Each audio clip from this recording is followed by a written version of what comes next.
Dizem que o mineiro, é um falso extrovertido. Que eu sou muito família, né? E o Luiz Fernando também. Dizem que o outro, o gaúcho, é um falso tímido. Não sei se é porque eu estou ficando velho, mas eu acho que hoje em dia um minuto está passando em 30 segundos. Quando se juntam um falso extrovertido e um falso tímido, com certeza determinadas revelações vão surgir sem que nenhum nem o outro sejam capazes de contê-las. Entre nós já rolou tudo, né? Só não rolou sexo, né? Assim Por mesmo, enquanto. assim mesmo porque ele não quis, né? Assim é o livro Conversa sobre o Tempo, uma reunião entre o mineiro, carioca, Zueni Ventura, e o gaúcho do mundo, Luiz Fernando Veríssimo. Então tem vários textos apócrifos e tem vários meus. Tem um que se chamava Diga Não às Drogas, que as drogas não eram as drogas mesmo, assim as duplas sertanejas. Né? Gostaria que vocês falassem um pouquinho de cada tema, né, para tentar, talvez até tocar. Por exemplo, a questão da amizade, né, que é a base do livro, né, e a base, inclusive, que levou vocês a topar fazer o livro, né. A proposta da coleção são pessoas antagônicas, né.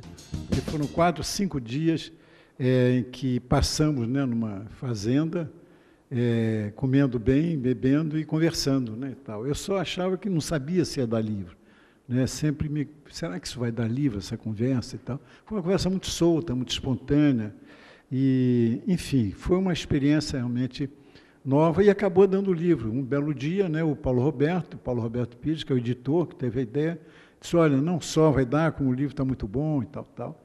E aí a gente, enfim, mas eu não li o livro, né? Eu não li o livro porque foi uma conversa muito solta, como eu disse, né? Muito espontânea, e eu achava que ia fazer uma revisão do livro. E eles mandaram para fazer umas correções. Eu fiz as correções e achei que tinha uma outra sessão, né, para fazer. E um dia liguei para a editora e aí eles disseram, eu falei, e o livro, vocês não vão mandar para fazer a revisão? Senão o livro já está impresso. Aí eu fiquei 3 noites sem dormir direito, porque pensava no que eu tinha dito, né? Quer dizer, eu falei, meu Deus, eu tinha que ter revisto aquilo, né? Eu tinha que ter, enfim, há coisas que eu realmente não diria daquela maneira, ou nem diria. Então, mas o Luiz Fernando, enfim, leu o livro todo e acha que, da parte dele, pelo menos, não tem nenhuma inconveniência, né? Mas eu já não digo mesmo da minha parte. Você não sabe que eu corrigi a sua parte também. O Roberto Carlos diz que quer ter 1 milhão de amigos. Acho isso uma loucura. Como você vai dar conta? Quantidade não é o caso, não. Como é que surgiu a de vocês dois? Surgiu o quê? Surgiu a de vocês dois? A amizade? 20 anos já, né?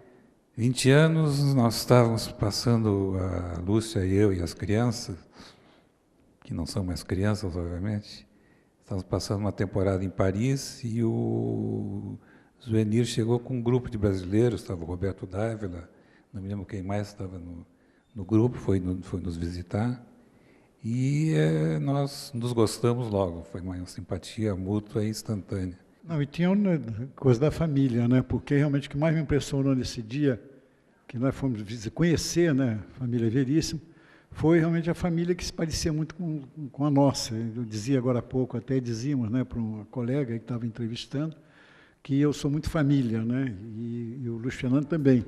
O Luiz Fernando se orgulhava, porque era casado há 46 anos, eu achava que era o recorde, né? E eu era um recorde mundial, mas mundial. Eu estou 47, né? Então, essa coisa foi realmente... Com a mesma mulher, né? Pois é, a vantagem é que é com a mesma mulher. E foi... A mesma mulher cada um, é claro, né? Com as mesmas mulheres, respectivamente. Mas no negócio da amizade, nós defendemos uma tese, digamos assim, nessas conversas lá, é que a amizade ela é muito mais resistente do que o amor, né? Porque a amizade não tem cláusula de exclusividade, né? Quer dizer, ou seja, não tem a ditadura da libido, né? Com o ciúme, essas coisas todas. Amigo, em geral, não tem isso, a não ser o Ziraldo. Menos né? o Ziraldo. Menos o Ziraldo, que esse é o mais ciumento, né, de todos. Então, isso realmente facilita muito, né, a relação. E tem um outro mineiro, o Fernando Sabino, que fazia parte, né, aquele grande quarteto, né, de mineiros amigos, né, acho que foi a amizade mais conhecida, mas, né, célebre assim da literatura brasileira, o Hélio Pellegrino, Paulo Mendes Campos, Otto Lara Rezende e o Fernando Sabino. E o Fernando Sabino dizia, parafraseando o Vinícius, aquele lindo verso do Vinícius, né, quer dizer, que seja, falando do amor, né, que seja infinito enquanto dure, né, e o Fernando Sabino dizia que o amor só é infinito enquanto duro, né. Ouvi uma vez há muitos anos o Gilberto Gil dizendo um negócio que eu achei legal, falando de amigos e de saudade. Ele dizia que tinha saudade diferente, que ele tinha saudade quando reencontrava os amigos. Bom, o Zuenir e eu temos experiências jornalísticas bem diferentes. O Zuenir é jornalista desde não sei quando. Depois de Gutenberg, não foi junto, né? E eu só comecei no jornalismo com mais de 30 anos. Foi quando eu descobri, né, que sabia escrever e tal, foi com mais de 30 anos. E o Zuenir também tem muita experiência como repórter, né, e como diretor de redações também, né?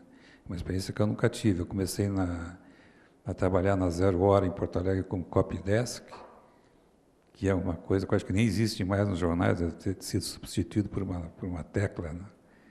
E fiz de tudo em redação de jornal, mas nunca tive a experiência de repórter. O jornal, naquela época, não é a potência que é hoje. Hoje é um dos 4 grandes jornais brasileiros. Naquela época, era um jornal de uma existência precária, né? A gente nunca sabia se ia ser pago, quando ia ser pago e tal. E eu fazia de tudo no jornal, inclusive o horóscopo. Mas como eu tinha pouco tempo para fazer, porque eu fazia várias outras coisas dentro do jornal, eu só pegava, então, uma previsão para um signo, no dia seguinte eu mudava para outro signo. Pensando inocentemente que as pessoas só lêem o seu próprio signo, né? Mas, na verdade, todo mundo lê todo o horóscopo, né? Ô Zuzu, conta do seu ponto de vista, da sua formação, o que você acha que está faltando para a juventude de hoje?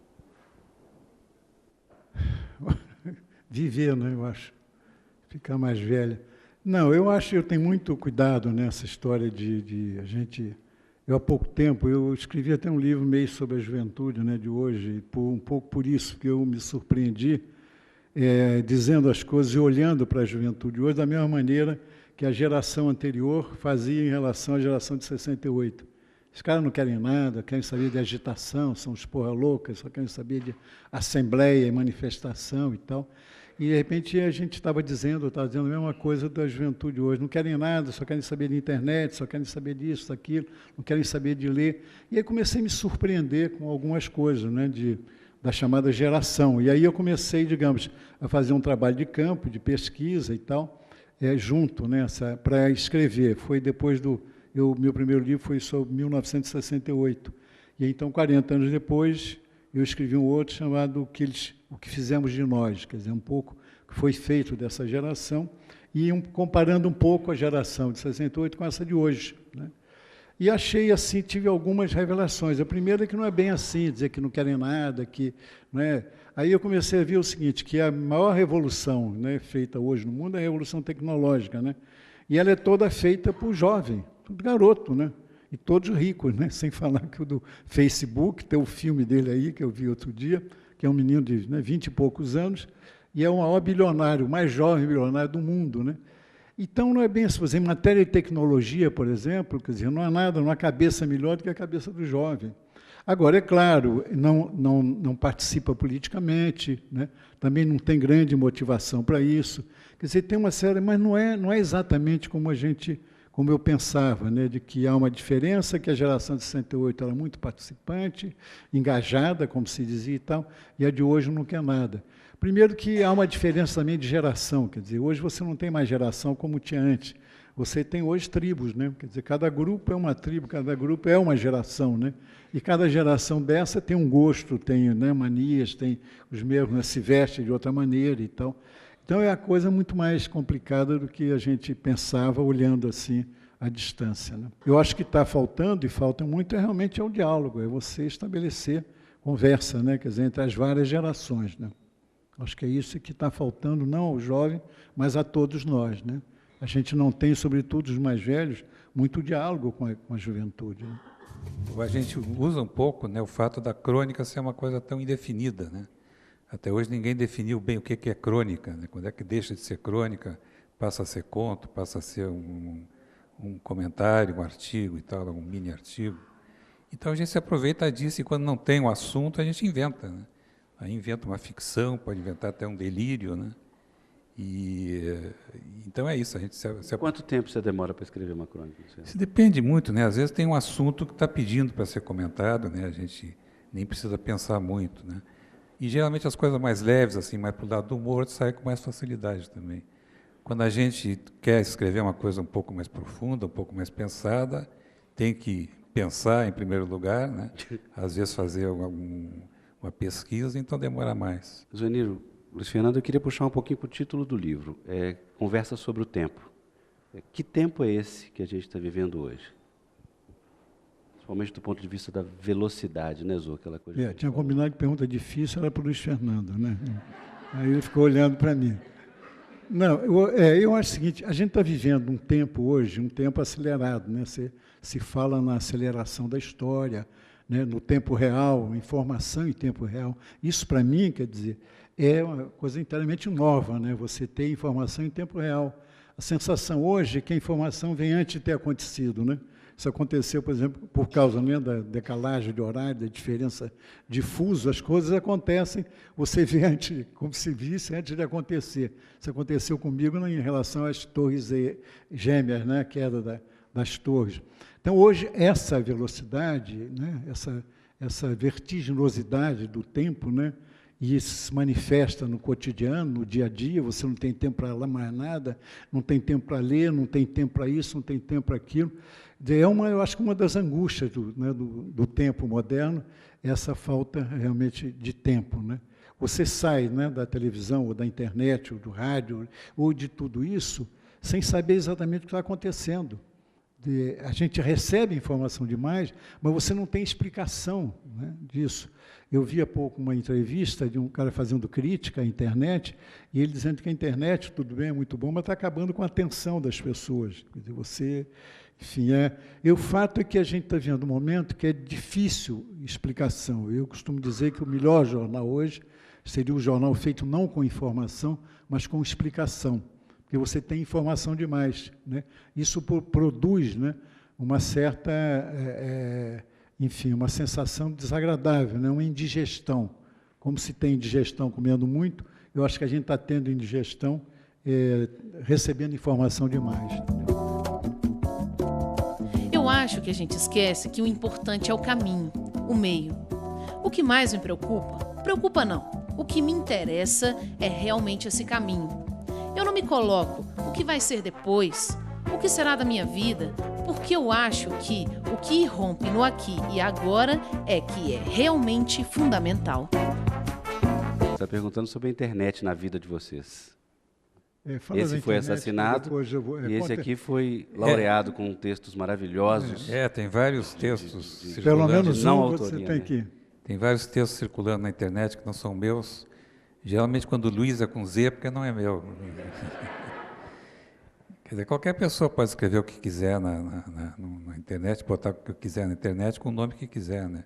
Então, tem vários textos apócrifos do Jabor, do Jorge Luiz Borges, da Marta Medeiros e outros, né? E tem vários meus. Tem um que se chamava Diga Não às Drogas, que as drogas não eram as drogas mesmo, mas sim as duplas sertanejas, né?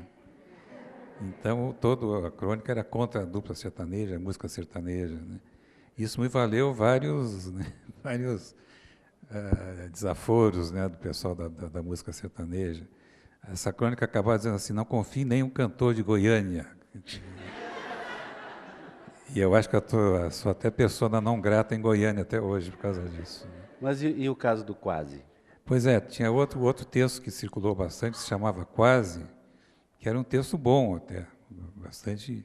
Inclusive, uma senhora uma vez me disse: olha, eu nunca gostei muito do que você escreveu, mas esse texto, Quase... E um grupo de formandos no interior de Minas me convidaram para ser o Paraninfo. Eu não pude ir, mas eles queriam me fazer uma homenagem, então, no catálogo de formandos, eles publicaram uma crônica minha na última página. e era o quase. E depois, num salão do livro em Paris, uma senhora veio falar comigo, disse que estava produzindo, estava publicando um livro de autores brasileiros, traduzidos em francês, a Clarice Lispector, o Carlos Drummond de Andrade, então eu tinha incluído um texto meu. E adivinha qual era?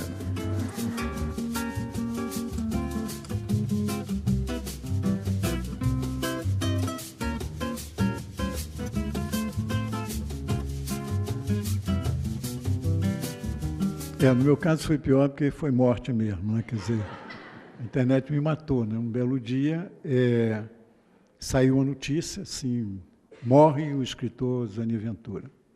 Eu achei até que era muito pequena a notícia, mas, enfim, morreu ontem, né? O escritor Zani Ventura e tal. Sua última coluna vai sair, isso foi num sábado, vai sair hoje, né? E tal.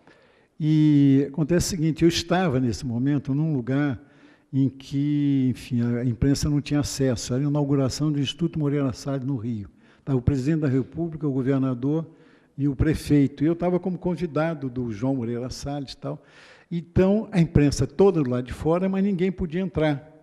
E correu a notícia de que eu tinha morrido, né? Chegou às redações. E a imprensa dizia o seguinte, não, dizem que ele está lá dentro, dizia na imprensa do lado de fora. Mas você viu? Não, então não adianta e tal. Aí, até que, né, acabou a solenidade, eu saí e estava sabe aquele pelotão que a gente vê na televisão, aqueles canhões, né, apontados para mim, era a imprensa realmente toda querendo, né, sabia, né, se eu estava morto. Né, e eu me lembro que a primeira pergunta foi assim, vem aí, como é que você está se sentindo? Aquelas perguntas inteligentes, né, de repórter. Eu falei, olha, eu do outro lado eu estava muito mais tranquilo do que aqui. Nessa coisa. Aí veio o meu filho, que estava me procurando há 2 horas, né, pelos hospitais, e aí nos abraçamos, enfim, chorando, foi uma emoção. Mas a coisa aconteceu da seguinte maneira, você viu o negócio da internet, né?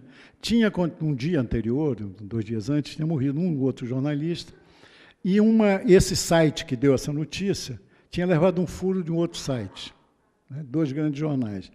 E aí ligaram para o Rio, disse, olha, por aí o Zani morreu, não sei o que e tal. O menino, que era um foca, ele pegou o telefone com a chefe dele e ele ligou para esse telefone. O telefone era um telefone antigo meu e a mulher já não aguentava mais, ter que ligar. Na Rua Redentora, aquele telefone. Zani Ventura. Aí eu falei, você não sabe? Não, ele morreu. Ele teve um acidente hoje, às 4 horas da tarde, o corpo está no hospital da Lagoa. Ainda disse assim, a mulher dele está inconsolável.